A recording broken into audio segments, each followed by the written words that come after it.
نحمده ونصلي على رسوله الكريم أما بعد. عن عائشة رضي الله تعالى عنها قالت قال رسول الله عن عائشة رضي الله تعالى عنها زوج النبي صلى الله عليه وسلم أن النبي صلى الله عليه وسلم كان يعتكف العشر الأواخر من رمضان حتى توفاه الله ثم اعتكف أزواجه من بعده. حضرت عائشہ رضی اللہ تعالی عنہ جو نبی اکرم صلی اللہ علیہ وآلہ وسلم کی زوجہ محترمہ ہیں، وہ فرماتی ہیں کہ نبی اکرم صلی اللہ علیہ وآلہ وسلم رمضان المبارک کے آخری عشرے میں اعتکاف فرماتے تھے، یہاں تک کہ اللہ تعالیٰ نے ان کو وفات دے دی۔ پھر آپ صلی اللہ علیہ وآلہ وسلم کے بعد آپ کی ازواج اعتکاف فرماتی تھی۔ تو آج کے درس حدیث ہے، اس کا موضوع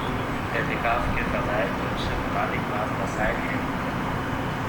تو دیکھیں، اللہ تعالیٰ نے انسان کی تربیت اور اس کو اپنی رضا کے حاصل کرنے کے لیے اور جنت کا مستحق بنانے کے لیے انسانوں کے اوپر، مسلمانوں کے اوپر جو عبادات کو سکھائی ہیں، تو اس میں سے بعض عبادات ایسی ہیں کہ اللہ تعالیٰ کے ساتھ عشق اور محبت میں ظاہر ہوتا ہے۔ اعتکاف کی جو عبادت ہے، تو یہ بھی اسی طرح کی ایک عبادت ہے کہ انسان جو ہے وہ اپنے تمام دنیا کے کام چھوڑ کر اللہ تعالیٰ کے گھر یعنی مسجد کے اندر جا پڑتا ہے، اور کامل یکسوئی کے ساتھ ایک 10 دن پورے اپنے خالص کر لیتا ہے، جس میں اللہ تعالیٰ کو ہی یاد کرتا رہتا ہے، اللہ تعالیٰ کے در پر پڑا رہتا ہے۔ حضرت عطا خراسانی رحمہ اللہ تعالیٰ فرماتے ہیں کہ معتکف کی جو اعتکاف میں بیٹھنے والا شخص ہے، اس کو معتکف کہتے ہیں۔ تو معتکف کی مثال اس شخص جیسی ہے جو اللہ تعالیٰ کے در پر بیٹھ گیا ہو اور یہ کہہ رہا ہو کہ یا اللہ، جب تک آپ میری مغفرت نہیں فرما دیں گے میں یہاں سے نہیں ہٹوں گا۔ جس طرح حضرت مرزوق رحمہ اللہ تعالیٰ جو حضرت مولانا اشرف علی تھانوی رحمہ اللہ تعالیٰ کے خلیفہ اجل الخلفاء میں سے تھے، ان کا ایک شعر ہے، اگرچہ اس شعر کا پس منظر تو وہ ہے کہ ایک مرتبہ حضرت مولانا اشرف علی تھانوی رحمہ اللہ تعالیٰ نے کی اصلاح کی غرض سے اپنے خواجہ عزیز الحسن مسعود رحمہ اللہ تعالیٰ کو فرمایا کہ بس آپ میری خانقاہ سے چلے جائیں۔ خانقاہ سے ایک طرح سے نکال دیا، تو وہ خانقاہ کے باہر کپڑا بچھا کر وہاں پر بیٹھ گئے۔ پھر یہ شعر انہوں نے لکھ کر حضرت تھانوی رحمہ اللہ تعالیٰ کی خدمت میں بھیجا کہ ادھر وہ در نہ کھولیں گے، ادھر میں در نہ چھوڑوں گا، حکومت اپنی اپنی ہے، کہیں ان کی کہیں میری۔ حضرت تھانوی رحمہ اللہ تعالیٰ کو یہ شعر بڑا پسند آیا، اس نے کیا اور خانقاہ میں آنے کی اجازت دے دی۔ بہرحال اس شعر کا پس منظر تو یہ ہے، لیکن اگر معتکف کے تو آپ دیکھیں وہ بھی اسی نیت سے بس اللہ تعالیٰ کے گھر میں بڑھ جائے، بیٹھ جائے کہ ادھر وہ در نہ کھولیں گے، ادھر میں در نہ چھوڑوں گا، حکومت اپنی اپنی ہے، کہیں ان کی کہیں میری، ایک ناز و ادا کے ساتھ اللہ تعالیٰ سے بات کرتے ہوئے یہ اس کی کیفیت ہو کہ اللہ بس اب تو میں آخری عشرہ ہے رمضان المبارک کا، میری رحمتیں اور میری محبت سمیٹنے کا، تو بس اب تو میں آپ کے در پر بڑھ گیا، اور اب تو میں اپنی معافی، بخشش اور یا اللہ تیری رضا اور تیری جو ہے جنت یہ حاصل کر کے ہی میں میرے گھر سے جاؤں گا۔ تو اس نیت کے ساتھ ایک معتکف کو چاہیے کہ اعتکاف کے اندر بیٹھے۔ خاص طور پر نبی اکرم صلی اللہ علیہ وسلم کی سیرت طیبہ میں آپ صلی اللہ علیہ وسلم کی جو سنت ہے، اس سے بھی یہ معلوم ہوتا ہے کہ آپ صلی اللہ علیہ وسلم کو اعتکاف کا خاص شوق تھا۔ ہر سال رمضان مبارک کے مہینے میں نبی اکرم صلی اللہ علیہ وسلم اہتمام کے ساتھ اعتکاف فرمایا کرتے تھے، اور کبھی کبھی تو پورے رمضان المبارک کے مہینے میں آپ صلی اللہ علیہ وسلم کا اعتکاف فرمایا، کبھی 20 دن کا اعتکاف فرمایا رمضان المبارک کے مہینے میں، اور کبھی جو ہے وہ 10 دن کا اعتکاف بھی فرمایا۔ تو ایک مرتبہ ایک وجہ سے آپ صلی اللہ علیہ وسلم رمضان المبارک کا اعتکاف نہ فرما سکے، تو شوال میں 10 دن روزے رکھ کر اس اعتکاف کی ایک طرح سے نبی اکرم صلی اللہ علیہ وسلم نے تلافی فرمائی۔ اور اسی طرح ایک دفعہ سفر میں مشغول ہونے کی وجہ سے نبی اکرم صلی اللہ علیہ وسلم کا ایک سال کا اعتکاف رہ گیا۔ دوسرے سال آپ صلی اللہ علیہ وسلم نے رمضان المبارک میں اعتکاف فرمایا. اور اعتکاف کی جو ایک بہت بڑی فضیلت اعتکاف کی وجہ سے معتکف کو اعتکاف میں بیٹھنے والے کو حاصل ہوتی ہے تو وہ یہ ہے کہ شب قدر کی فضیلت حاصل ہوتی ہے. کیونکہ شب قدر کے بارے میں متعین نہیں کہ اس رات میں، بلکہ پہلے تو یہ بھی نہیں تھا کہ رمضان المبارک کے پہلے عشرے میں شب قدر ہوگی یا دوسرے میں یا تیسرے میں. بس یہ تھا کہ رمضان المبارک کے کسی ایک رات میں شب قدر ہوگی. تو اس وقت اس دور میں آپ حضرت صلی اللہ علیہ وسلم سے پورے رمضان المبارک کے اعتکاف فرمانا ثابت ہے. حضرت ابو سعید رضی اللہ عنہ سے روایت ہے کہ ایک مرتبہ آپ صلی اللہ علیہ وسلم نے یکم رمضان سے 20 رمضان تک اعتکاف کرنے کے بعد فرمایا کہ میں نے شب قدر کی تلاش کے لیے رمضان کے پہلے عشرے کا اعتکاف کیا، پھر درمیانی عشرے کا اعتکاف کیا، پھر مجھے بتایا گیا کہ شب قدر آخری عشرے میں ہے، لہٰذا تم میں سے جو شخص میرے ساتھ اعتکاف کرنا چاہے وہ کر دے. اس کے بعد آپ صلی اللہ علیہ وسلم نے کیا کہ شب قدر رمضان مبارک کے آخری عشرے میں اللہ تعالیٰ کی طرف سے مقدر ہے. تو آپ صلی اللہ علیہ وسلم کے معمول مبارک بن گیا کہ رمضان مبارک کے آخری عشرے میں آپ صلی اللہ علیہ وسلم اہتمام کے ساتھ اعتکاف فرماتے تھے. بہت پابندی، کبھی اس کو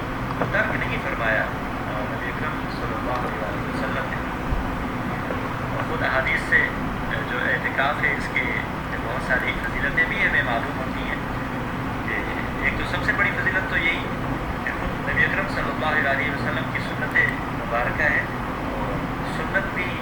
ایسی جس پر آپ صلی اللہ علیہ وسلم نے دوام فرمایا کہ ہمیشہ اس اہتمام کے ساتھ اعتکاف کو یا عمل کو پابندی کے ساتھ ادا کیا نبی اکرم صلی اللہ علیہ وسلم نے. احادیث میں اس کی فضیلت کے بارے میں حضرت عبداللہ بن عباس رضی اللہ تعالیٰ عنہ کی ایک حدیث شریف ہے کہ نبی اکرم صلی اللہ علیہ وسلم نے اعتکاف میں بیٹھنے والے شخص کے بارے میں فرمایا کہ ہوا یعتکف الغروب ویجری لہ من الحسنات کعامل الحسنات کلیہا. سنن ابن ماجہ کی روایت ہے کہ آپ صلی اللہ علیہ وسلم نے اعتکاف میں بیٹھنے والے شخص کے بارے میں فرمایا کہ اس کو دو فائدے حاصل ہوتے ہیں. ایک یعتکف الغروب کہ مسجد کے اندر بیٹھا ہوا ہے تو گناہوں سے محفوظ رہتا ہے. ظاہر ہے کہ مسجد تو ایک اللہ تعالیٰ کا گھر ہے اور شیطان کے اثر سے انسان کو محفوظ رکھتی ہے، برے ماحول سے انسان کو محفوظ رکھتی ہے کیونکہ خود بخود انسان کو توفیق ہوتی ہے. تو ایک فائدہ یہ ہے کہ انسان گناہوں سے محفوظ رہتا ہے. تو دوسرا فائدہ وَيَجْرِي لَهُ مِنَ الْحَسَنَاتِ كَعَامِلِ الْحَسَنَاتِ كُلِّهَا کہ اللہ تعالیٰ اس کی تمام نیکیاں اس کے لیے لکھ دیتے ہیں جس طرح وہ تمام نیکیاں خود پہلے کرتا تھا. یعنی ایک شخص مسجد میں اعتکاف میں بیٹھنے سے پہلے اس کا معمول تھا کہ کوئی مریض ہو جاتا اس کی وہ تیمارداری کرتا، کسی غریب شخص کی امداد اور اس کے ساتھ تعاون وہ کرتا تھا، اور یا کسی جنازے میں شرکت کرتا تھا، یا علماء کی مشائخ کی مجلس کے اندر وہ شرکت کرتا تھا، یا اپنے گھر میں والدین کی خدمت میں مشغول رہتا تھا. اور اب وہ مسجد میں اعتکاف میں بیٹھا ہوا ہے تو اعتکاف سے پہلے آپ اس کی جن نیکیوں کا معمول تھا اس کی زندگی میں شامل تھی وہ نیکیاں، تو اعتکاف کی حالت میں وہ کوئی نیکی نہیں کر رہا، وہ باہر والی کوئی نیکی نہیں کر رہا، مسجد کے اندر بیٹھ کر عبادات میں مشغول ہے. لیکن باہر کی جو نیکیاں اس سے نہیں ہو رہی اس کا بھی ثواب اللہ تعالیٰ اس کے نامہ اعمال میں لکھ دیتے ہیں. یہ کتنی بڑی فضیلت ہے اعتکاف میں بیٹھنے والے شخص کے لیے. اسی طرح کنز الاحبار کی ایک روایت ہے جس میں آپ صلی اللہ علیہ وسلم نے فرمایا کہ جو شخص اللہ تعالیٰ پر ایمان رکھتے ہوئے اور ثواب کی نیت سے اعتکاف میں بیٹھتا ہے تو اللہ تعالیٰ اس کے تمام پچھلے گناہ معاف فرما دیتے ہیں. گناہوں سے گناہ صغیرہ مراد ہوتے ہیں عام طور پر، لیکن ظاہر ہے کہ جب اعتکاف میں بیٹھے گا اور اس کے گناہ صغیرہ دھل جائیں گے تو اللہ تعالیٰ اس کو توبہ کی بھی توفیق عطا فرمائیں گے، اور اس توفیق سے انشاءاللہ اس کے گناہ کبیرہ بھی ختم ہو جائیں گے. تو ایک دوسری فضیلت ہمیں کیا معلوم ہوئی کہ اعتکاف میں بیٹھنے والا شخص اگر وہ اللہ تعالیٰ خالص اللہ تعالیٰ کے لیے اعتکاف میں بیٹھ رہا ہے، ثواب کی امید رکھتا ہے تو اللہ تعالیٰ اس کے پچھلے تمام گناہ معاف فرما دیں گے. اسی طرح حضرت عبداللہ ابن عباس رضی اللہ تعالیٰ عنہ کی ایک روایت ہے جو موجم اوسط طبرانی میں مذکور ہے کہ نبی اکرم صلی اللہ علیہ وسلم سے روایت کرتے ہیں کہ آپ صلی اللہ علیہ وسلم نے فرمایا کہ جو شخص ایک دن اللہ تعالیٰ کی رضا حاصل کرنے کے لیے، اللہ تعالیٰ کو راضی کرنے کے لیے ایک دن اعتکاف میں بیٹھتا ہے، جعل اللہ بینہ و بین النار ثلاث خنادق کل خندق ابعد مما بین الخافقین، کہ اللہ تعالیٰ اس کے اور جہنم کے درمیان آڑ بنا دیں گے، اور آڑ میں 3 خندقیں اللہ تعالیٰ بنا دیں گے، اور ہر خندق جو ہے زیادہ چوڑی ہے آسمان و زمین کے درمیان کی مسافت سے۔ آسمان و زمین کے درمیان کتنا فاصلہ ہے، تو اتنی ایک خندق چوڑی ہوگی، پھر دوسری خندق، پھر تیسری خندق۔ تو گویا کہ بس جو شخص اعتکاف میں بیٹھ گیا تو اللہ تعالیٰ اس کو جہنم سے اور آگ سے اس کی حفاظت فرمائیں گے، اور اس کے ساتھ مہربانی اور شفقت کا معاملہ فرمائیں گے، خود اس کو نیکیوں کی توفیق دیں گے کہ ایک آخرت میں کامیاب ہونے والے لوگوں میں اس کا شمار ہو جائے گا۔ تو کتنی بڑی فضیلت معلوم ہوئی کہ جو شخص ایک دن،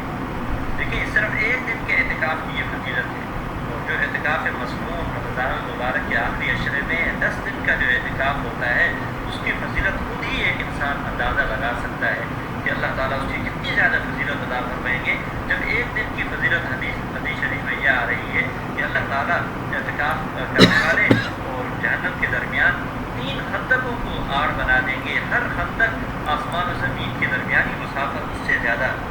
چوڑی ہو۔ یہ ایک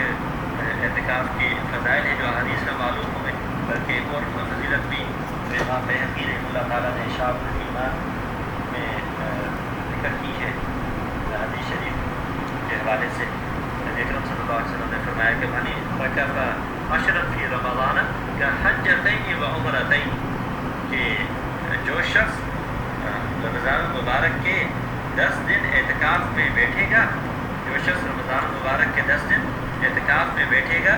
تو 2 حج اور 2 عمروں کا اللہ تعالیٰ اس کو ثواب دیں گے۔ انسان خود حج اور عمرہ کرتا ہے، اس کے بارے میں یقین سے نہیں کہہ سکتا کہ اللہ تعالیٰ فرما رہے ہیں یا نہیں، لیکن جو شخص اعتکاف میں بیٹھے گا رمضان المبارک کے آخری عشرے میں تو 2 حج کا ثواب ملے گا، 2 عمروں کا اللہ تعالیٰ اس کو ثواب عطا فرمائیں گے۔ تو بھئی ایک تو یہ عاشقانہ عبادت ہے کہ بس اللہ تعالیٰ کے گھر میں انسان پڑ جاتا ہے، پڑا رہتا ہے، اور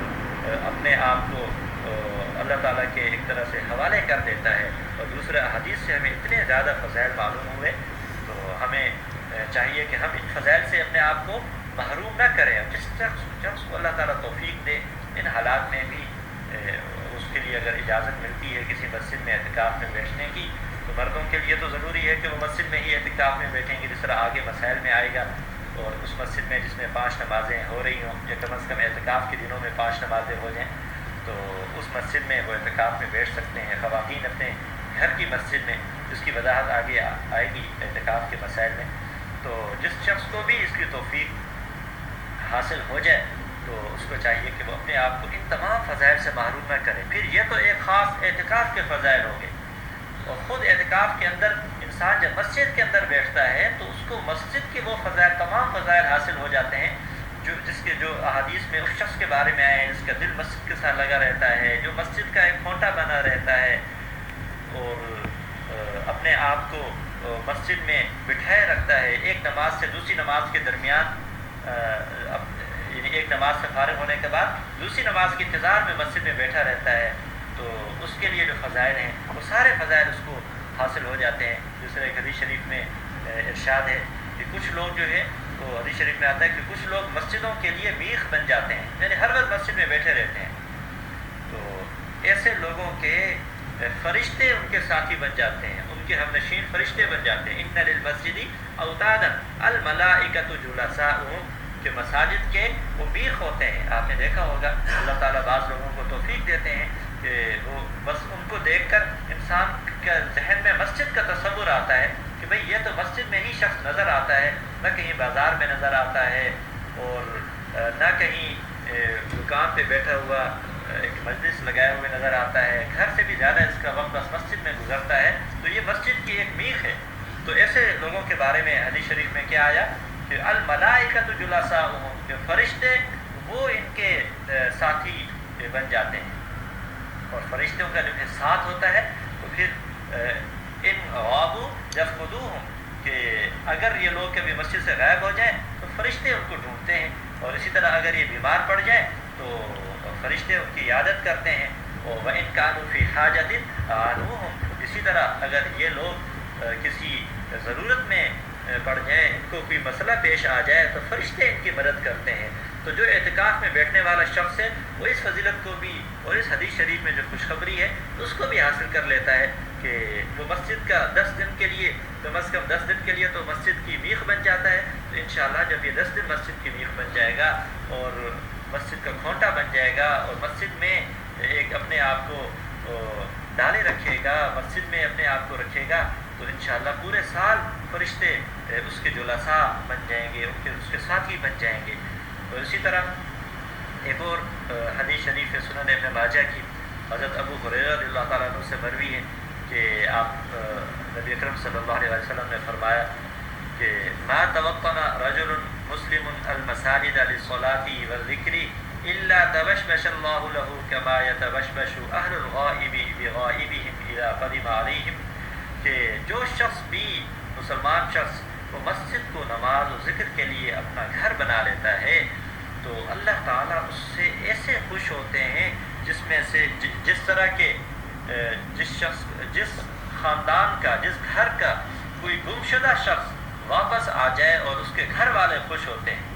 کہ جو غائب آدمی ہو, گمشدہ ہو جائے اور وہ اچانک گھر میں واپس آ جائے تو گھر والوں کی خوشی کا کیا عالم ہوتا ہے. اسی طرح اللہ تعالیٰ اس شخص سے خوش ہوتے ہیں جو نماز کے لیے اور ذکر کے لیے اللہ تعالیٰ کو یاد کرنے کے لیے مسجد کو اپنا گھر بنا لیتا ہے. تو جو شخص اعتکاف میں بیٹھنے والا ہے تو وہ اس فضیلت کو بھی حاصل کر لیتا ہے کہ انشاءاللہ جب اللہ تعالیٰ کے لیے بیٹھے گا تو اللہ تعالیٰ اس سے راضی ہو جائیں گے, اس سے ایسے اللہ تعالیٰ خوش ہو جائیں گے جس کی مثال اللہ تعالیٰ نے دی. اور اسی طرح ایک اور روایت ہے ترغیب و ترہیب میں حضرت ابو درداء رضی اللہ تعالیٰ عنہ روایت کرتے ہیں کہ آپ صلی اللہ علیہ وسلم نے فرمایا کہ مسجد جو ہے وہ ہر متقی شخص کا گھر ہے. مسجد ہر متقی شخص کا گھر ہے. اور آگے پھر اس کے بارے میں بشارت دی کہ تکفل اللہ لمن کان المسجد بیتہ بالروح والرحمت والجواز علی صراط الى رضوان اللہ الى الجنہ. کہ جس شخص کا مسجد گھر ہو, جو کہ پھر وہی بات ہے کہ اعتکاف میں بیٹھنے والا 10 دنوں کے لیے مسجد کو اپنا گھر بنا دیتا ہے, تو بالکل یہ فضیلت کا انشاءاللہ وہ مستحق ہوگا. اللہ تعالیٰ نے جو اس حدیث شریف میں فضائل بیان کیے تو اس کا مستحق ہوگا کہ جو شخص مسجد جس شخص کا گھر بن جاتی ہے تو اللہ تعالیٰ نے اس کو ضمانت دی ہے خوشی کی, روح یعنی خوشی کی, رحمت اور اسی طرح اللہ تعالیٰ کی رحمت کی, اور اسی طرح یہ کہ پل صراط سے گزر کر اپنی رضامندی والی جگہ یعنی جنت میں وہ چلا جائے گا. کہ یہ اس کو 3 خوشخبریاں اللہ تعالیٰ کی طرف سے ملتی ہیں کہ خوشی ملتی ہے. دنیا کے اندر انسان کا سب سے اگر جو دنیا کے اندر دیکھا جائے انسانوں کی جو کوشش ہوتی ہے, محنت ہوتی ہے, کس وجہ سے ہوتی ہے؟ اپنے آپ کو خوش کرنے کے لیے. کہ لوگ یہ سمجھتے ہیں کہ جی میرے پاس اچھی گاڑی آ جائے گی, اچھا گھر آ جائے گا, تو اور اچھی مال و دولت سے میری دکان ہے, میری تجارت ہے,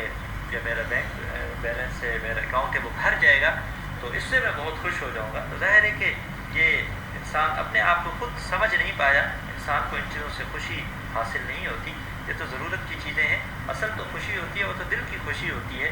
تو اللہ تعالیٰ اس کو اگر مال و دولت دی ہے تو اس میں بھی برکت عطا فرما کر اس کو خوشی دیں گے, اور فقر کی زندگی دی ہے تو اللہ تعالیٰ اس کو روکھی سوکھی میں بھی اللہ تعالیٰ اس کو خوش رکھیں گے. تو جو شخص مسجد کو اپنا گھر بنا دے, مسجد اس کا گھر ہو جائے, تو اللہ تعالیٰ اس کو خوشی دیتے ہیں. پھر اسی طرح اپنی رحمت سے نوازتے ہیں. اور پل صراط سے آخرت کی بھی اتنی بڑی نعمت کہ خوشخبری اس ایسے شخص کے لیے کہ آخرت میں پل صراط سے گزر کر وہ جنت میں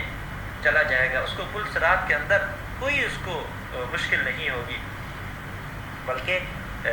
یہ شخص جو ہے اس فضیلت کو بھی حاصل کر لے گا جو حدیث شریف میں 7 لوگوں کے بارے میں فضیلت آئی ہے. کہ جو پہلے دروس میں حدیث شریف بیان ہوئی کہ سبعۃ یظلهم اللہ فی ظلہ یوم لا ظل الا ظلہ, کہ 7 لوگ کہ اللہ تعالیٰ ان کو قیامت میں جس دن کوئی سایہ نہیں ہوگا تو اللہ تعالیٰ ان کو اپنے سائے میں رکھیں گے. اس میں ایک ایسا شخص بھی اس ایسے شخص کے بارے میں بھی خوشخبری آئی تھی کہ رجل قلبہ معلق فی المساجد, کہ وہ شخص کہ جس کا دل مسجد میں اٹکا ہوا ہے، تو یہ شخص معتکف ہے، یہ تو خود بذات خود اپنے آپ کو، اپنے دل کو لے کر اور دنیا سے منہ موڑ کر اللہ تعالیٰ کے گھر میں پڑا ہوا ہے۔ انشاءاللہ اس اعتکاف میں بیٹھنے والے کو اس ثواب کی بھی نیت کر لے، انشاءاللہ میرے اس اعتکاف کی وجہ سے اللہ تعالیٰ کا جیسا ٹوٹا پھوٹا عمل ہوگا، لیکن میں اللہ تعالیٰ سے امید رکھتا ہوں انشاءاللہ اللہ تعالیٰ مجھے قیامت میں اپنے سائے میں اللہ تعالیٰ مجھے بٹھائیں گے۔ اور ایک اور بھی فضیلت جو اعتکاف میں بیٹھنے والا حاصل کر سکتا ہے وہ یہ ہے کہ دیکھیں، ویسے تو مساجد آباد ہوتی ہیں اور 5 وقت میں نمازی مساجد میں آتے ہیں، خوب چہل پہل عبادات میں، ذکر میں، تلاوت میں مشغول نظر آتے ہیں، لیکن اعتکاف میں بیٹھنے والا وہ مسجد کو 24 گھنٹے کے لیے آباد رکھتا ہے۔ جو شخص اعتکاف میں بیٹھا ہوا ہے یہ مسجد کو 24 گھنٹے کے لیے آباد رکھتا ہے، اور مسجد کو جو آباد رکھنے والا ہے اس شخص کے بارے میں حدیث شریف میں کیا آیا کہ ترمذی شریف کی روایت ہے کہ آپ صلی اللہ علیہ وسلم نے فرمایا کہ اذا رأيتم الرجل يعتاد المسجد، کہ جب تم کسی شخص کو دیکھو کہ وہ مسجد میں آنے جانے کا عادی ہو، ظاہر ہے کہ معتکف تو مسجد میں اپنے آپ کو پابند کر دیتا ہے، یہ تو اس سے بھی ایک بڑی صفت اس کو حاصل ہوتی ہے۔ تو جب تم ایسے شخص کو دیکھو تو فاشہدوا لہ بالایمان، اس کی ایمان کی گواہی دو، یعنی تم ایسے شخص کے بارے میں یہ کہہ سکتے ہو کہ یہ آدمی خالص مومن ہے، صحیح ایمان والا ہے۔ اور پھر آگے حدیث شریف کا حصہ ہے کہ آپ صلی اللہ علیہ وسلم نے دلیل کے طور پر اللہ تعالیٰ کے ایک فرمان قرآن مجید کی آیت ذکر فرمائی، انما یعمر مساجد اللہ من آمن باللہ والیوم الآخر، کہ بے شک اللہ تعالیٰ کی مساجد وہ شخص ہی آباد رکھتا ہے جو اللہ اور آخرت کے دن پر ایمان رکھتا ہو، کہ جو شخص اللہ اور آخرت کے دن پر ایمان رکھتا ہے وہی شخص اللہ تعالیٰ کی مساجد کو آباد رکھتا ہے۔ تو یہ فضیلت، اتنی بڑی فضیلت جو ہے اعتکاف میں بیٹھنے والے کو حاصل ہو جائے گی کہ انشاءاللہ دوسرے مسلمان کی ایمان کی گواہی دے سکتے ہیں۔ اور پھر اعتکاف میں جو بیٹھنے والے ہیں تو ان کو یہ بھی چاہیے کہ جب اتنے زیادہ فضائل اعتکاف میں بیٹھنے کی وجہ سے اللہ تعالیٰ ان کو عطا فرمائیں گے تو ان کو اپنی نیت کو خالص کرنا چاہیے، یہ نہیں کہ جی تاکہ میرے اوپر ایک امانت داری کا اور دیانت داری کا اور میرے نیک ہونے کی ایک مہر لگ جائے اور لوگ مجھے بس یہ سمجھیں کہ بھئی یہ تو بہت اچھا نیک آدمی ہے، اللہ والا ہے، 10 دن مسجد میں پڑا رہا ہے، یہ تو برا ہو ہی نہیں سکتا۔ یہ بات دل میں ان مخلوق کے سامنے اچھا بننے کی کوشش، یہ دل میں نیت بالکل بھی نہیں ہونی چاہیے۔ صرف اور صرف اللہ تعالیٰ کی رضا، خدا بندہ مقصود من توئی اور رضا تو، یا اللہ میری مقصود تو اور تیری رضا ہے، بس یہ بات ایک دل میں ہونا چاہیے، اور اس نیت کے ساتھ انسان اعتکاف کے اندر بیٹھے تو انشاءاللہ یہ تمام فضائل حاصل ہو جائیں گے۔ اور اسی طرح جب اعتکاف کے اندر جن بھائیوں کو اللہ تعالیٰ بیٹھنے کی توفیق عطا فرمائیں گے تو مسجد کا بھی ان کو 1-2 آداب کا بھی خیال رکھنا چاہیے۔ اسی طرح مسجد کی کسی خدمت بھی کرتے رہنا چاہیے، کوئی چھوٹی موٹی خدمت اپنے ذمہ لے لیں۔ قرآن مجید جہاں رکھے ہوئے ہیں تو قرآن مجید اٹھا کر شیلف کی اس کی صفائی کر لیں، تنکے رکھے ہوئے ہیں ان کو صاف کر لینا، مسجد کی کھڑکی ہے اس کی گرل ہے تو اس گرل کو صاف کر لیں۔ تو بس جو چیز نظر آ جائے ہر کوئی اپنے اعتبار سے، تو مسجد کی کچھ نہ کچھ خدمت وہ بھی کرتے رہیں۔ کہ بڑا ایک عجیب واقعہ ہے جو ہمیں ملتا ہے کہ ایک نبی اکرم صلی اللہ علیہ وسلم کے زمانے میں ایک عورت تھی، حبشی عورت تھی، تو وہ مسجد کی خدمت کرتی تھی، مسجد میں جھاڑو دیا کرتی تھی۔ ایک مرتبہ وہ مسجد میں جھاڑو دینے کے لیے نہیں آئی تو نبی اکرم صلی اللہ علیہ وسلم نے صحابہ کرام سے پوچھا کہ اس عورت کا کیا حال ہے جو مسجد میں جھاڑو دیتی تھی؟ تو صحابہ کرام نے عرض کیا کہ یا رسول اللہ اس کا تو رات میں انتقال ہو گیا تھا اور ہم نے اس کو دفنا دیا۔ یعنی جس طرح ایک اس کو زیادہ اہمیت نہیں دی گئی کہ ایک بس ہے ٹھیک ہے اتنا مشہور نہیں، یا یوں سمجھیں کہ ایک فوت ہو گئی ہے اس کو دفنا دیا جائے، نبی اکرم صلی اللہ علیہ وسلم کو کیوں تکلیف دی جائے، تو دفنا دیا تھا۔ تو آپ صلی اللہ علیہ وسلم نے اس پر فرمایا کہ تم لوگوں نے مجھے کیوں نہیں بتایا، تو پھر اتنا اہتمام کیا آپ صلی اللہ علیہ وسلم نے کہ خود تشریف لے گئے اس کی قبر پہ اور وہاں پہ تکبیر کہی، اور اس کے لیے نبی اکرم صلی اللہ علیہ وسلم نے دعا کی۔ تمام صحابہ کرام آپ صلی اللہ علیہ وسلم کے ساتھ تھے اور آپ صلی اللہ علیہ وسلم نے اس حبشی عورت کے لیے دعا کی۔ تو یہ مسجد کی خدمت دیکھیں کتنی ایک بڑی فضیلت کا باعث بن گئی اس عورت کے لیے کہ نبی اکرم صلی اللہ علیہ وسلم خود اس کی قبر پہ، جب جنازے میں شرکت نہیں ہو سکی تو خود اس کی قبر پہ تشریف لے گئے اور اس کی قبر پر جا کر اس کے لیے دعا کی۔ تمام صحابہ کرام نے اس کے لیے دعا کی۔ تو اعتکاف میں ہمارے بیٹھنے والے ہیں حضرات جن کا ارادہ ہے تو وہ مسجد کی خدمت اس کا بھی اہتمام کریں۔ تو یہ چند فضائل جو ہے آپ حضرات کے سامنے بیان ہوئے اور ان فضائل کا استحضار کریں۔ دیکھیں قرآن مجید میں بلکہ احادیث کے اندر آپ حضرات دیکھیں گے کہ جہاں عبادات کے فضائل ہیں وہاں پر ایمان و احتسابہ، ایمان و احتسابہ اس کی قید لگی ہوئی ہے۔ بلکہ خود اعتکاف سے متعلق جو حدیث شریف آپ کے سامنے کنز العمال کے حدیث بیان ہوئی کہ من اعتکف ایمان و احتسابہ، تو یہ ایک بنیادی شرط ہوتی ہے کہ ایک تو اللہ تعالیٰ پر ایمان ہو اور دوسرا انسان اللہ تعالیٰ سے ثواب کی، اجر کی امید رکھے۔ تو جو معتکفین ہیں اس سال اعتکاف میں بیٹھنے کا ان کا ارادہ ہے تو وہ بھی ایک تو ظاہر ہے کہ مسلمان ہمارے بھائی ہیں تو ایمان والے ہیں، اور دوسرے نمبر پر کہ اللہ تعالیٰ سے ثواب کی امید، اجر کی امید ہو، خالص نیت اللہ تعالیٰ کے لیے اعتکاف میں بیٹھنے کی نیت ہو۔ اس نیت میں ان تمام جو ایک بشارتیں ہیں اور اسی طرح جو ثواب ہے، اجر ہے اللہ تعالیٰ کی طرف سے،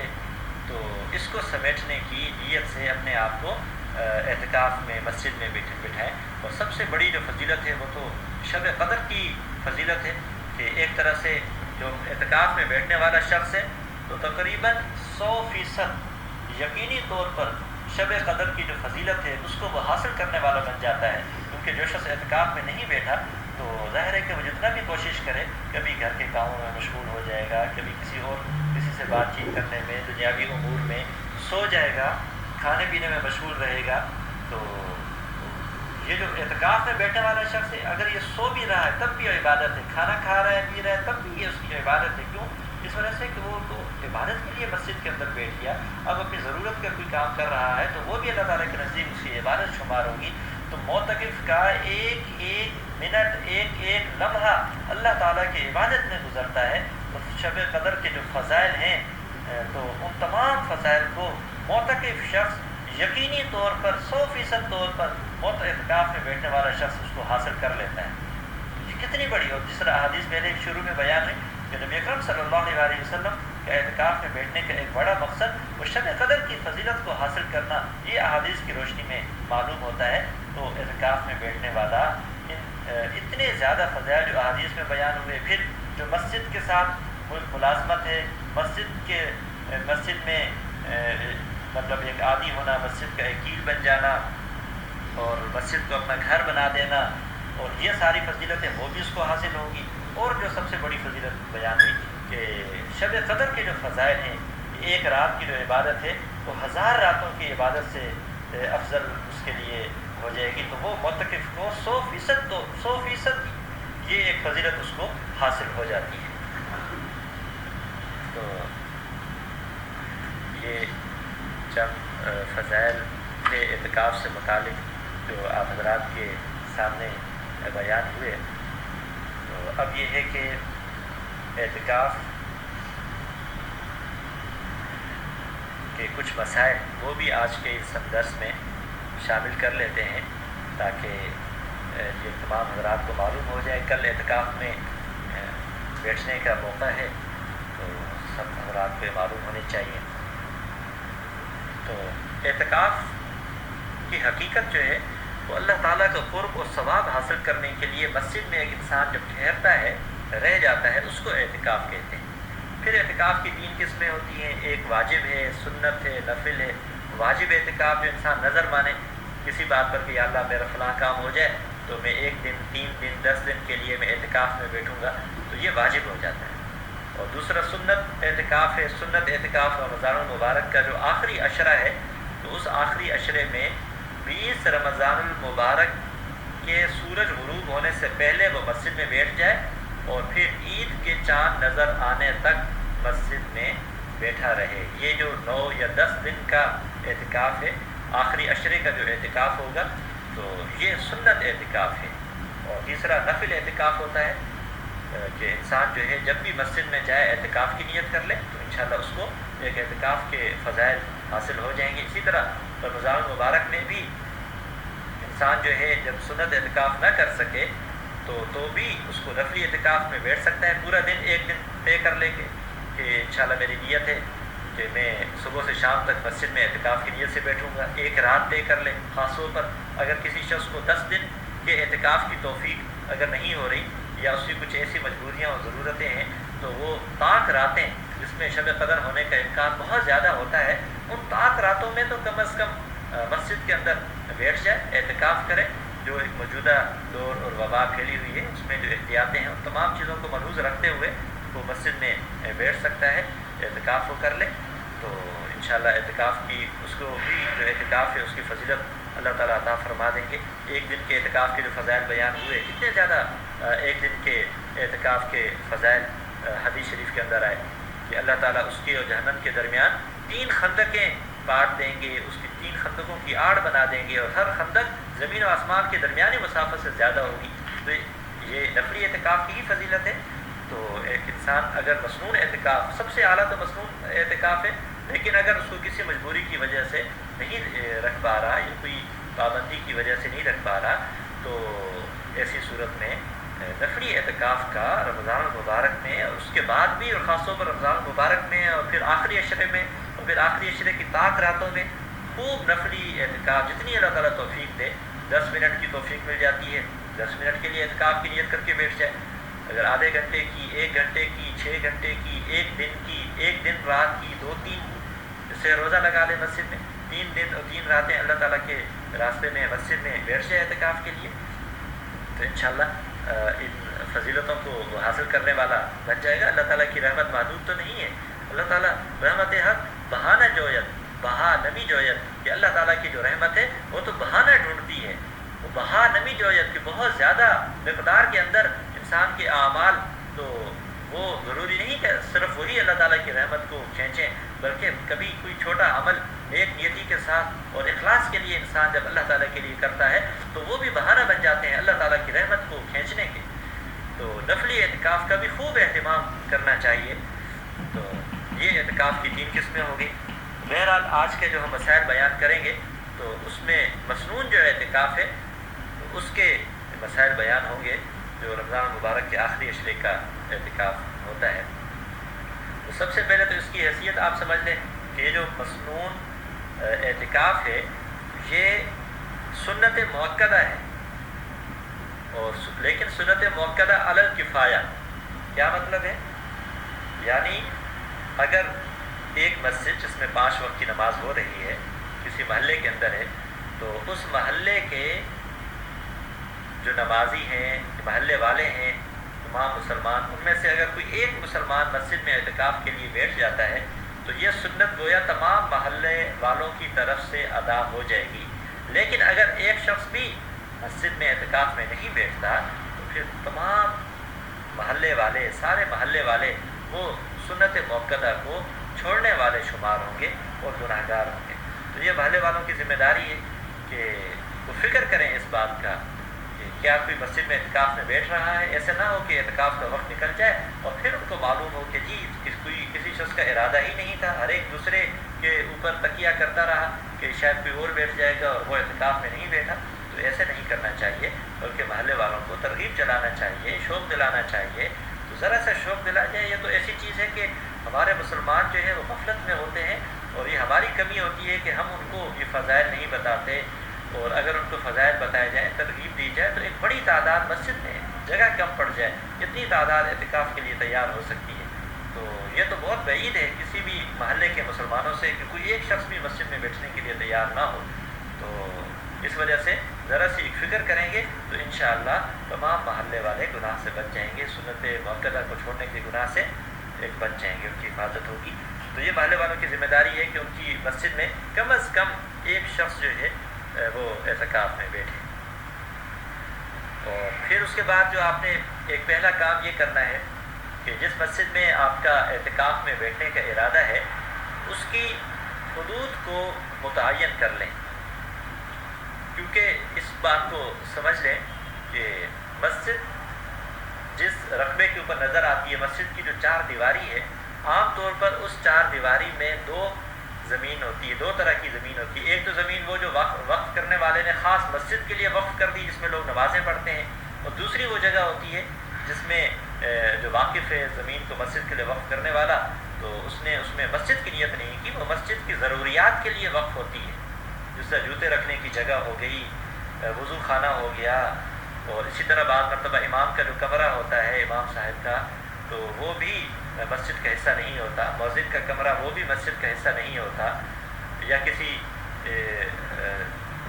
یعنی سنتیں پڑھنے کے لیے الگ سے ایک جگہ ہوتی ہے۔ کئی مساجد میں دیکھا ہے کہ سنتیں پڑھنے کے لیے الگ سے ایک جگہ ہوتی ہے، تو وہ جگہ کئی مرتبہ مسجد کا حصہ نہیں ہوتی۔ تو اعتکاف میں بیٹھنے والا شخص اس کی یہ ذمہ داری ہے، کیونکہ آگے بہت سارے مسائل کا تعلق اس بات کے ساتھ ہوتا ہے کہ مسجد سے نکلا یا نہیں نکلا، بغیر ضرورت کے مسجد سے نکلا یا نہیں نکلا، تو ان مسائل جو ہے ان کو جاننا بھی اہم ہے۔ ان کو مسائل پر عمل تبھی ہو سکے گا جب ایک انسان کو مسجد کے حدود کا علم ہوگا کہ کہاں تک مسجد ہے اور کہاں تک جو دوسری جگہ ہے یہ ضروریات مسجد کے لیے ہے۔ تو مسجد کی جو حدود ہے تو اس کو جاننا ضروری ہے۔ اسی طرح جو ایک اور مسئلہ ہے کہ معتکف جو اعتکاف میں بیٹھنے والا شخص ہے، تو جب وہ مسجد کے حدود معلوم ہو جائے تو وہ نیت کرے گا، اور نیت کیا کرے گا کہ دل میں نیت کرے کہ میں اللہ تعالیٰ کی رضا کے لیے رمضان مبارک کے آخری عشرے کا مسنون اعتکاف کرتا ہوں۔ بس یہ دل میں نیت ہو، زبان سے الفاظ نہ بھی کہے تو کوئی حرج نہیں، بالکل اس کی نیت درست ہو جائے گی۔ اگر کہ زبان سے بھی الفاظ کہہ دیتا ہے تو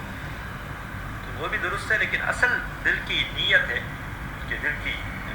دل میں نیت کر لے اعتکاف۔ اور اعتکاف کے لیے مسجد شرط ہے، جس طرح پہلے بھی بیان ہوا۔ سب سے افضل جو ہے وہ مسجد حرام ہے، پھر مسجد نبوی ہے، پھر مسجد اقصیٰ، اور اس کے بعد کوئی بھی جامع مسجد۔ جامع مسجد اس وجہ سے افضل ہوتی ہے کہ جامع مسجد میں بیٹھنے کی وجہ سے اعتکاف والا شخص ہے معتکف، وہ جمعہ نماز پڑھنے کے لیے اس کو اپنی مسجد سے باہر نہیں جانا پڑے گا، بلکہ خود اسی کی مسجد میں جمعہ نماز ہو رہی ہوگی۔ تو اگر جامع مسجد میں نہیں بیٹھنے کا موقع نہیں مل رہا تو پھر کوئی بھی مسجد جس میں 5 وقت کی نمازیں ہوتی ہوں، یا کم از کم اعتکاف کے دوران اس میں 5 وقت کی نمازیں ہونا شروع ہو جائیں، تو اس مسجد میں بھی اعتکاف میں بیٹھنا ایک جائز ہے، اور مسجد کی شرط پوری ہو جاتی ہے۔ جس سے یہ معلوم ہوا کہ جو جگہ نماز پڑھنے کی جگہ مسجد نہیں ہے، مصلی ہے، کہ مسجد کی تمام شرائط اس میں پائی نہیں جاتی، وہ مسجد کے حکم میں ہی نہیں ہے بلکہ مصلی ہے، بے شک وہاں پر 5 وقت کی نماز ہوتی ہو، تب بھی وہاں پر اعتکاف میں بیٹھنا جائز نہیں ہے۔ یا یوں سمجھیں کہ جو اعتکاف ہے، مسنون اعتکاف وہاں پہ ادا نہیں ہوگا۔ مسنون اعتکاف کی شرط یہی ہے کہ وہ مسجد۔ اور ایک اور مسئلہ کہ معتکف جو ہے وہ اپنے لیے چادریں لگا سکتا ہے یا نہیں، تو اس کا جواب یہ ہے کہ معتکف چادریں لگا سکتا ہے اپنے لیے، اور چادریں اگر نہ لگائے تب بھی اس کا اعتکاف درست ہو جائے گا، کیونکہ ساری مسجد ایک جگہ کے حکم میں ہے۔ اچھا، پھر اس میں یہ بھی اختیار، اگر ایک جگہ چادر لگا دی، اس نے اپنا خیمہ بنا دیا، اپنا حجرہ بنا دیا، اور اس میں اس نے اپنا بستر لگا دیا، پھر اس کو خیال ہوا کہ نہیں میں دوسری جگہ پر اپنے لیے جگہ بناتا ہوں، تو اس میں کوئی حرج کی بات نہیں، اپنی جگہ کو منتقل بھی کر سکتا ہے۔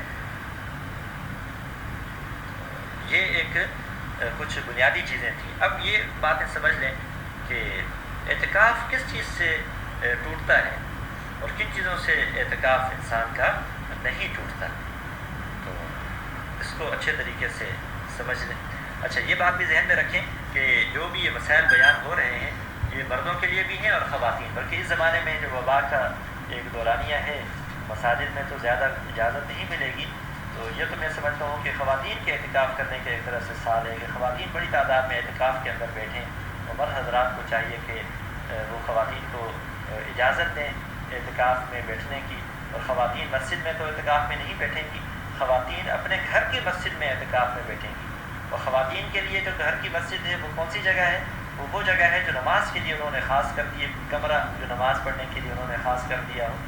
اگر ابھی تک خاص نہیں کیا تو اب جس کمرے میں وہ اعتکاف میں بیٹھنا چاہتی ہیں اس کو نماز کے لیے خاص کر دیں کہ میں یہاں پہ انشاءاللہ نمازیں پڑھا کروں گی، اور پھر اس کمرے میں وہ اعتکاف میں بیٹھ جائیں۔ تو اب وہ کمرہ ان کے لیے ایسے ہو جائے گا جس طرح مردوں کے لیے مسجد، جس طرح مسجد کی حدود سے نکلنا اس سے اعتکاف ٹوٹ جاتا ہے، اور جو پابندیاں مردوں کے اوپر آگے آنے والے مسائل میں بیان ہو رہی ہیں خواتین کے لیے بھی وہی ساری پابندیاں ہوں گی کہ اگر وہ اپنے اس کمرے سے بغیر ضرورت کے نکلیں گی تو ان کا بھی اعتکاف ٹوٹ جائے گا۔ اور خواتین کے لیے ایک اضافی حکم یہ ہے کہ جو شادی شدہ خواتین ہیں تو وہ اپنے شوہر کی اجازت سے اعتکاف میں بیٹھ سکتی ہیں، اگر شوہر ان کو اجازت نہ دیں تو پھر ان کے لیے اعتکاف میں بیٹھنا جائز نہیں ہے۔ البتہ اگر شوہر ایک مرتبہ اجازت دے دیں اور بعد میں پھر اعتکاف کے دوران شوہر یہ کہے کہ جی اب آپ اعتکاف سے نکل آئیں تو یہ درست نہیں ہے، شوہر ان کو مجبور نہیں کر سکتے، ان کو چاہیے کہ اپنا اعتکاف مکمل کریں، اور شوہروں کے لیے بھی یہ جائز نہیں ہے کہ ایک مرتبہ اجازت دینے کے بعد اپنی اجازت کو بغیر کسی شدید ضرورت یا مجبوری کے اپنی اجازت کو واپس لیں اور اپنی بیویوں کو مصنوع اعتکاف سے محروم کریں۔ تو ان کو چاہیے کہ اجازت دے دی ہے تو پھر واپس ڈالیں۔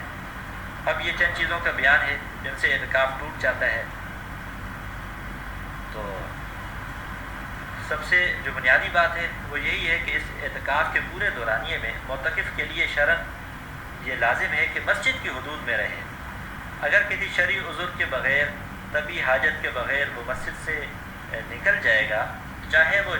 جان بوجھ کر نکلے یا بھول کر نکلے، تو اس کا اعتکاف ٹوٹ جائے گا۔ البتہ اگر بھول کر وہ نکلا ہے تو اس صورت میں اس کو گناہ نہیں ہوگا۔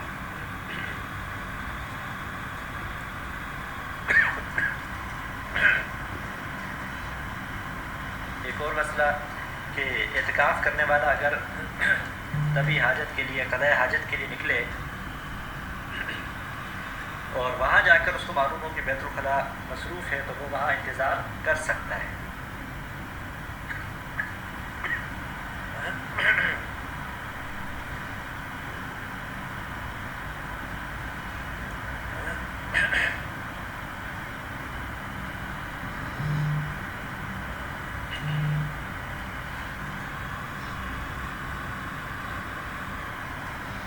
معتکف جب وضو کے لیے مسجد سے باہر جائے گا، اگر مسجد میں وضو کا انتظام نہیں تو وہ وضو کے لیے مسجد سے باہر جا سکتا ہے، تو اس دوران وہ مسواک بھی کر سکتا ہے، ٹوتھ پیسٹ جو ہے تو وہ بھی کر سکتا ہے، تو اس کی اس کو اجازت ہوتی ہے۔ اچھا، ایک اور مسئلہ جو پیش آ جاتا ہے کہ ظاہر ہے کہ اعتکاف کے دوران انسان روزہ رکھ رہا ہوتا ہے، تو افطاری کا لانا، سحری کا لانا کبھی کوئی گھر میں لانے والا نہیں ہوتا، تو اول تو کوشش کرنا چاہیے کہ یہ انتظام کر لے، کسی کو مقرر کر لے کہ جی میں اعتکاف میں بیٹھ رہا ہوں، اور اپنے بیٹے کو، بھائی کو یا کسی اور رشتہ دار کو کہ وہ اس کے گھر سے کھانا افطار کا اور سحری کا تو مسجد میں اس تک پہنچا دے گا، اس کی کوشش اہتمام کرنا چاہیے۔ البتہ اگر کوئی نہ ہو تو یہ خود بھی جا سکتا ہے، کھانا لا سکتا ہے، لیکن اس دوران پھر ایک لمحے کے لیے بھی اگر ضرورت کے بغیر رکا، بس کھانا اٹھایا اور مسجد کی طرف چل دیا، لیکن اگر اس میں ایک لمحے کے لیے بھی رکتا ہے تو اس کا اعتکاف ٹوٹ جائے گا۔ اور اعتکاف اگر ٹوٹ جائے یہ اہم مسئلہ ہے، اس کو ذہن میں رکھنے کے یہ انشاءاللہ آئندہ بھی درس کے بعد اعتکاف سے متعلق مسائل ہم ایک دو دن میں مزید بیان کریں گے تاکہ یہ مسائل اچھے طریقے سے سمجھ میں آ جائیں۔ تو اس بات کو ذہن میں رکھیں کہ اگر کسی بھی وجہ سے اعتکاف ٹوٹ جاتا ہے تو پھر اس مسنون اعتکاف کی قضا کرنا لازم ہوتا ہے، اور اس کی قضا یہ ہے کہ ایک دن مکمل یعنی ایک دن سورج غروب ہونے سے پہلے مسجد میں بیٹھ جائے اور رات بھی مسجد میں گزارے اور اگلے دن روزہ رکھے اور پھر افطار کر کے مسجد سے باہر ہو، یعنی مغرب کا وقت داخل ہو جائے تو مسجد سے باہر نکل آئے۔ تو اگر کسی کا مصنون اعتکاف ٹوٹ جائے تو ٹھیک ہے، وہ اس کا مصنون اعتکاف تو نہ ہوا، لیکن پھر بھی اگر وہ دوسرے بقیہ دنوں میں اعتکاف میں بیٹھا رہتا ہے تو انشاءاللہ اس کو اعتکاف کے فضائل حاصل ہوں گے۔ اور اسی طرح جو اس اعتکاف کی قضا ہے تو وہ قضا بھی صرف ایک دن کی لازم ہوتی ہے، یہ نہیں ہے کہ جی 10 دن مصنون اعتکاف، اب یہ ٹوٹ گیا، مصنون اعتکاف ٹوٹ گیا تو اب 10 دن اعتکاف میں بیٹھنا ہوگا، یہ نہیں ہے۔ بلکہ رمضان المبارک میں انسان کو کرنا تو ایسے ہی چاہیے کہ اگر 23ویں 24ویں روزے کو 25ویں کو یا کسی روزے میں اگر اعتکاف ٹوٹ جاتا ہے کسی وجہ سے تو اس کو چاہیے کہ وہ آئندہ روز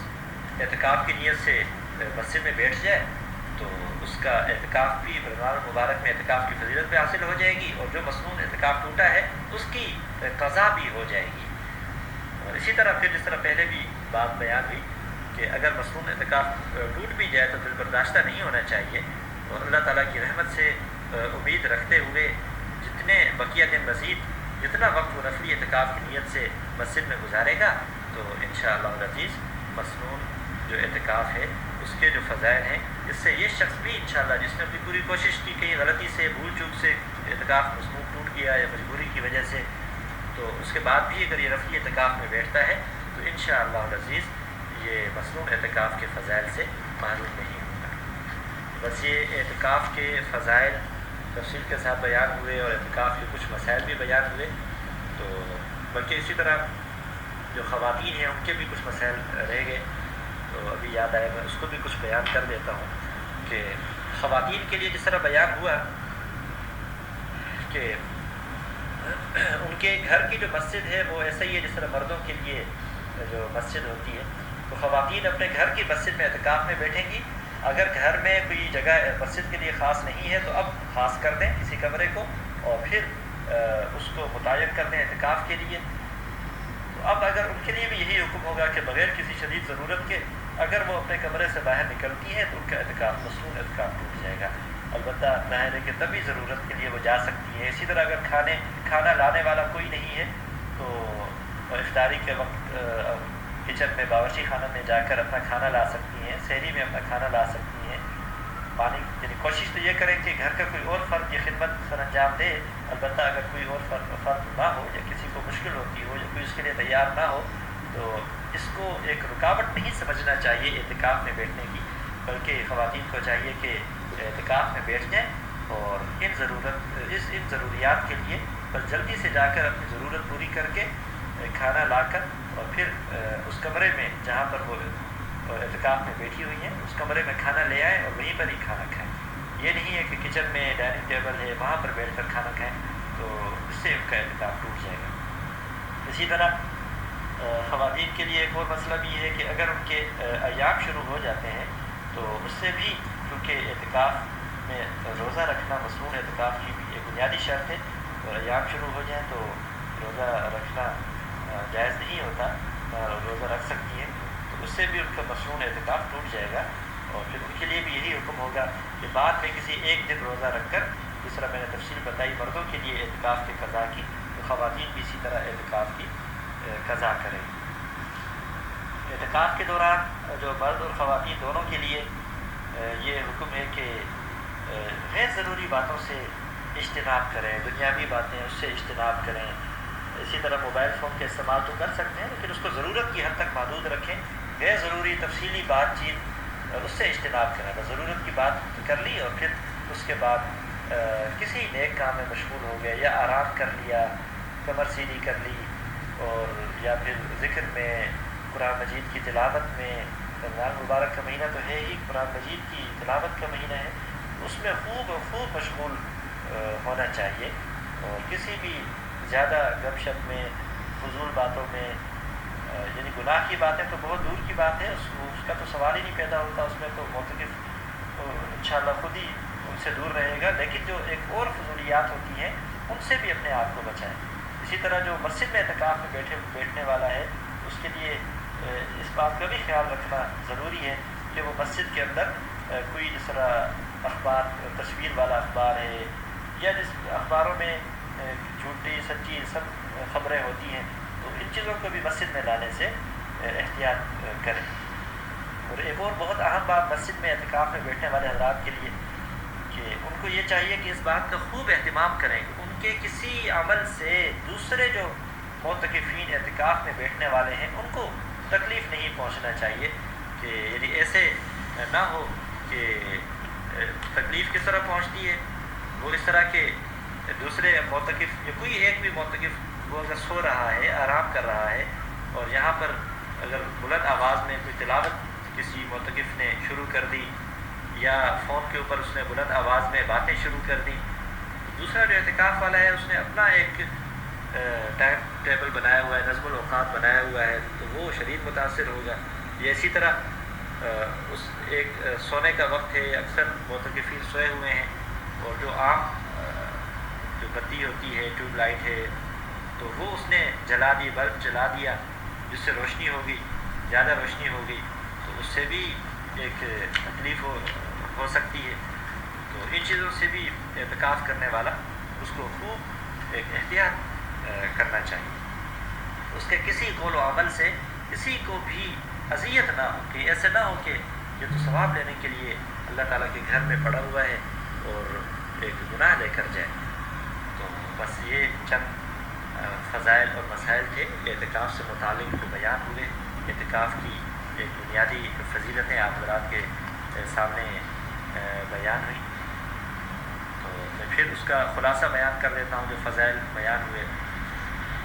کہ حدیث شریف میں آتا ہے کہ جو اعتکاف کرنے والا ہے وہ گناہوں سے محفوظ رہتا ہے، اور وہ اعتکاف میں جب نہیں بیٹھا تھا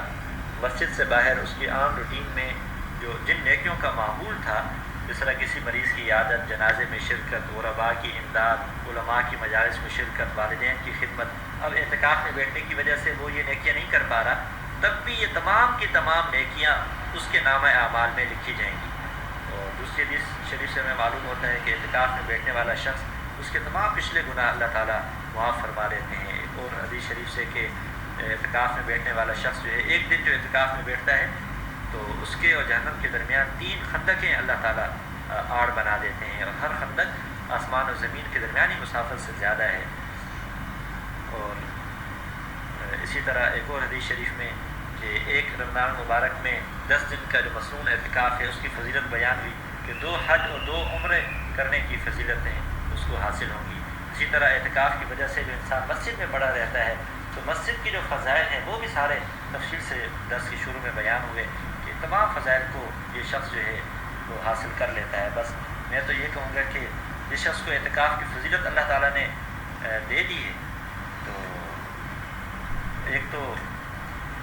وہ اس کو ایک غنیمت سمجھے، یہ سمجھے اللہ تعالیٰ نے اس کو خود توفیق دے دی، بس اپنا ایک ولی بنانے کے لیے، اپنا دوست بنانے کے لیے کہ سن لے اے دوست جب ایام بھلے آتے ہیں، گھات ملنے کی وہ خود آپ ہی بتلاتے ہیں۔ خود اللہ تعالیٰ نے گویا کہ اس کو جلد فرمایا ہے اور توفیق دے رہے ہیں اعتکاف کی۔ خوب سی قدر کرنا چاہیے ان فضائل کے انتظار کرتے ہوئے، وسائل کی رعایت رکھتے ہوئے ان 10 دنوں کو مرد حضرات مساجد میں اور خواتین اپنے گھر کی مسجد میں اعتکاف میں مشغول رہیں،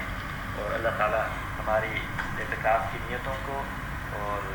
جو بھائی ہمارے مسلمان بھائی اعتکاف میں بیٹھنے والے ہیں ان کو، ان کی جو تمام مسلمانوں کے لیے دعائیں کریں، اللہ تعالیٰ سب کو قبول فرمائے۔ اب نبی اکرم صلی اللہ علیہ وسلم کی سیرت سے جو معراج کے واقعات بیان ہو رہے تھے تو اس کو ہم آگے جاری رکھتے ہیں، اور وہ ایک واقعہ بیان کرتے ہیں کہ معراج کے دوران جو نبی اکرم صلی اللہ علیہ وسلم کو پیش آیا کہ حضرت عبداللہ بن عباس رضی اللہ تعالیٰ عنہ سے روایت ہے کہ جب آپ صلی اللہ علیہ وسلم مسجد اقصیٰ پہنچے تو کھڑے ہو کر نماز پڑھنے لگے، اور تمام انبیاء بھی آپ صلی اللہ علیہ وسلم کے ساتھ نماز پڑھنے لگے۔ حضرت ابو سعید رضی اللہ تعالیٰ عنہ سے روایت ہے کہ آپ صلی اللہ علیہ وسلم نے بیت المقدس میں داخل ہو کر فرشتوں کے ساتھ نماز پڑھی، یعنی آپ صلی اللہ علیہ وسلم فرشتوں کے بھی امام بنے۔ جب نماز پوری ہو گئی تو فرشتوں نے حضرت جبرائیل علیہ السلام سے کہ یہ تمہارے ساتھ کون ہے؟ انہوں نے کہا یہ محمد صلی اللہ علیہ وآلہ وسلم خاتم النبیین ہے۔ فرشتوں نے کہا کیا ان کے پاس پیام الہی یعنی نبوت کے لیے یا آسمانوں پر بلانے کے لیے بھیجا گیا ہے؟ حضرت جبرائیل علیہ السلام نے کہا ہاں.